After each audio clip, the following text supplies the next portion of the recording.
Masjid Baitul Salam sudah dibuka 2 pekan. Namun selama 2 pekan tersebut, tidak semua kalangan masyarakat bisa beribadah di dalam masjid ini. Karena jemaah yang akan beribadah di dalam masjid harus dipastikan bebas dari gejala COVID-19. Penilaian klasifikasi jamaah yang boleh beribadah di dalam Masjid Baitul Salam oleh pengurus masjid adalah dengan metode pendaftaran screening secara daring. Metode ini mengharuskan jamaah melengkapi data kesehatan diri dan jejak perjalanan dalam 1 pekan terakhir.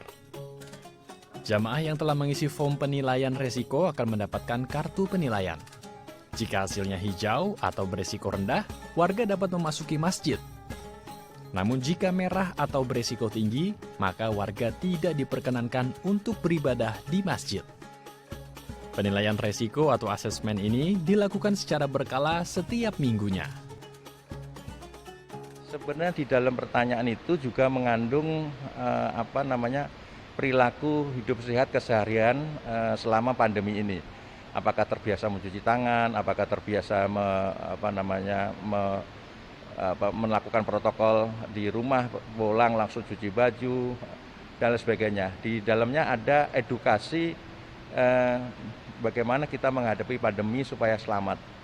Itu yang pertama. Yang kedua, di dalamnya juga kita ingin tahu perilaku dia selama minimal seminggu terakhir atau 2 minggu terakhir. Dia pergi ke daerah mana saja. Untuk sementara, metode pendaftaran screening jamaah ini baru dimanfaatkan oleh warga di kompleks perumahan BSD. Pengecekan kartu jamaah dilakukan sejak masuk area parkir masjid. Setiap memasuki masjid, setiap orang tetap harus mentaati protokol pencegahan COVID-19, seperti menggunakan hand sanitizer, melewati thermal scanner, serta memilih saf yang telah diatur jaraknya. Ya, menurut saya sangat positif sekali agar bisa di-screening ya, untuk mengantisipasi kalau ada pengunjung atau jamaah yang masuk dicurigai ada atau indikasi sehingga bisa direduksi risiko itu. Saya pikir positif. Saya melihat ya proses atau jumlah pertanyaan yang ada di asesmen itu sangat concern kepada kesehatan dan kepada pencegahan penularan ini. Kita tahu kan penyakit ini sebenarnya bukan penyakit tapi penularan ya. Nah, itu dihindari oleh asesmen itu. Dan yang utama memang teman-teman yang punya risiko sangat besar, apalagi kita sudah mulai bekerja ya.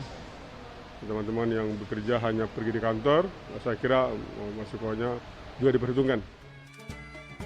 Selain menerapkan protokol pencegahan COVID-19, masjid yang berdiri sejak tahun 2010 ini juga membatasi jamaah, maksimal 190 jamaah saja.